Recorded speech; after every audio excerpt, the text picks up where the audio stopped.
प्रेक्षक हो नमस्कार.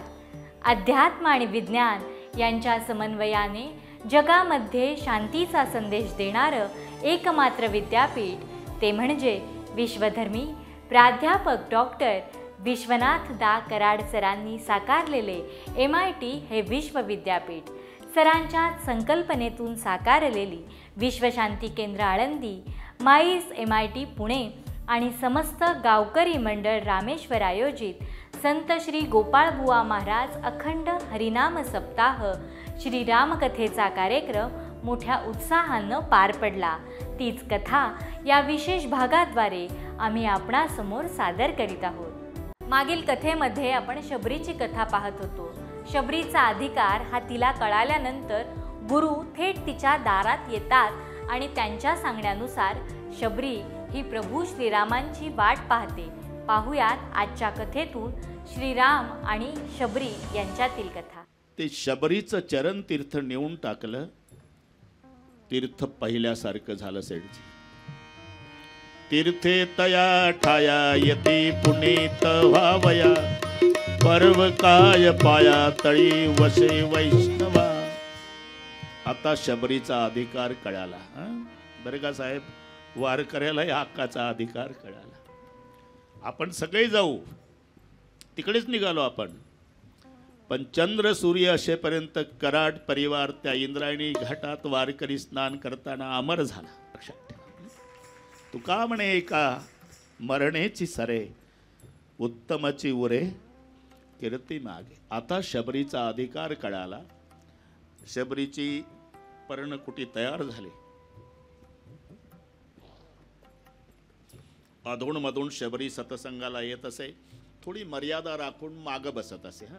गुरुमुखाचं सर्वांग आणि श्रवण करत असे. अण्णा पुन्हा निघून जात असे. अशी तिची कालक्रमणा चालू असताना साहेब एक दिवस एकटे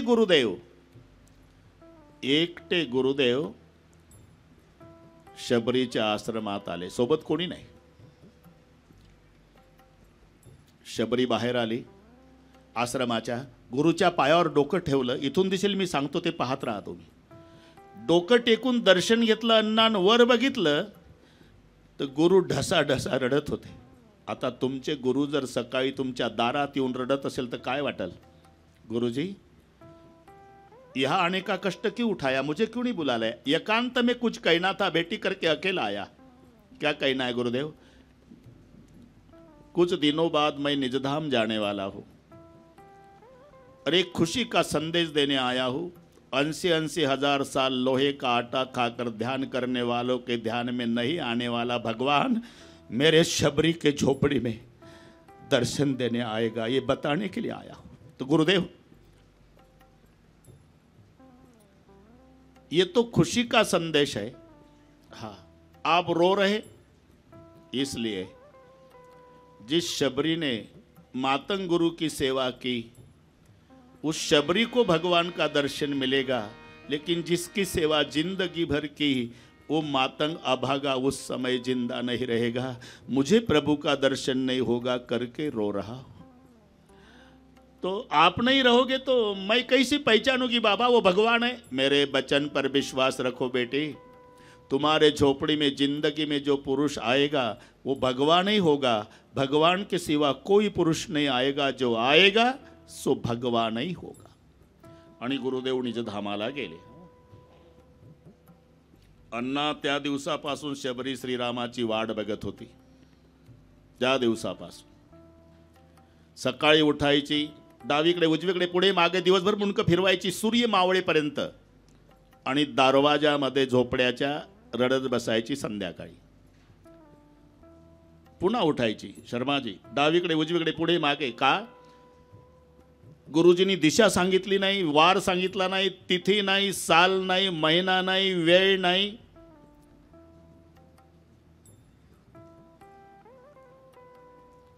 काही काही माणसं विचारतात, नाना शबरीनं रामाची कशी वाट पाहिली? 1 मिनिट घेतो आपला. आता साहेबांसारखे श्रोते सापडतात का आपल्याला? अरे त्यांची सही घ्यायला किलोमीटर लाईन लागते. आज राम नावेत बसलाय. नाव लवकर लावायचीच नाही 5 वाजेपर्यंत काठाला. पुन्हा संधी आहे का? नावाड्यानं सोडली नाही, आपण का सोडायची? मुंडे सर, योग आहे. तिथे मी फेटा बांधून विश्वशांती केंद्रावर जायचो की पहिला अक्काच्या पाया पडायचो, मग कीर्तन. आता आमची प्रति आका असतेच. मी सांगितलं दरवर्षी यायचं तिथं केंद्रावर. शबरीनं रामाची कशी वाट पाहिली माणसं विचारतात. मी सांगतो शाळेमध्ये पळण्याची शर्यत आहे. 10 मुलं शर्यतीत उतरली शेटजी. रेषा आखून दिल्या सरांनी, एक पाय पुढे एक पाय मागे, 10 मुलं उभी आहे. सूचना दिल्या. प्रेक्षक उत्सुक आहे नंबर कोणाचा आहे तो बघण्यासाठी. गुरुजी म्हणाले, बरं का पोरो, पहिल्यांदा सावधान म्हणेल मी, हां, आणि मग 1, मग 2, हां, आणि 3 म्हटलं की सुटायचं. तयार झाले मुलं. प्रेक्षक उत्सुक आहे. सूचना सुरू झाली. सावधान. 1, 2,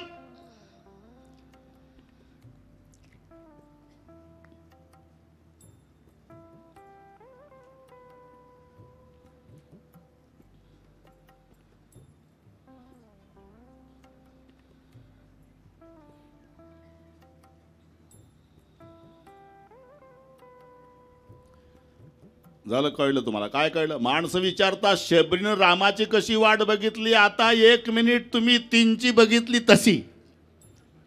शपथ खरं सांगा, काय टवकारला होता तुम्ही?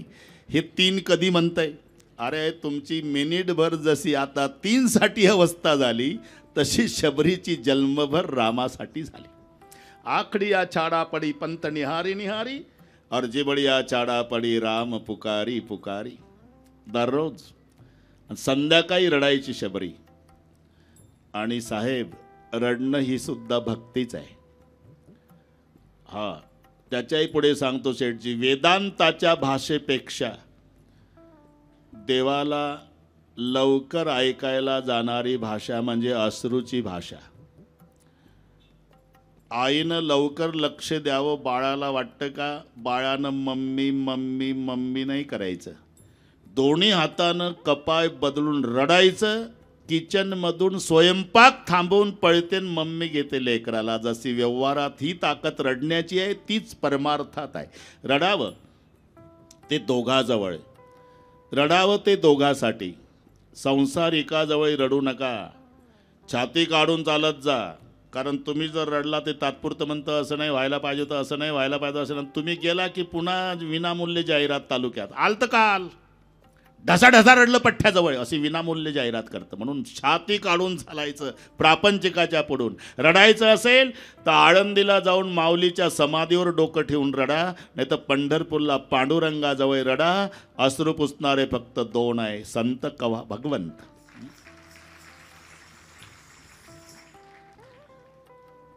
शबरी रोज रडायची, प्रभू नहीं आयो मंद हमारो भाग. तो दिवस उजाडला. भविष्य काळाच्या चिंतनात शबरी मग्न आहे. वेळ नसली तरी 2 मिनिट घ्यायचे आहे. सर्वांनी म्हणायचं आहे, आता आपण रामेश्वरला नाही, शबरीच्या आश्रमात आहोत. जब मेरे राम जी का आवन होगा, शबरी की कुटिया का पावन होगा. जब मेरे राम जी का आवन होगा, शबरी की कुटिया का पावन होगा. राम दर्शनासाठी आसूसलेली शबरीची कथा आपण आज बघितली. भेटूयात नवीन कथेसह पुढच्या श्रीराम कथेत. जय श्रीराम. शबरीनं डोळे मिटले. कशासाठी? मातंग गुरुचं स्मरण. गुरुजी, तुम्ही मला शब्द दिला होता ना, जगाचा बाप तुझ्या झोपडीत येईल बेटा. तो दिवस उजाडला गुरुजी. ब्रह्मांडाचा धनी माझ्या गरिबींच्या झोपड्यात आला, पण हे दृश्य पाहायला तुम्ही नाही गुरुजी. म्हणून डोळे मिटून गुरुचं स्मरण. ही 2 कारणं.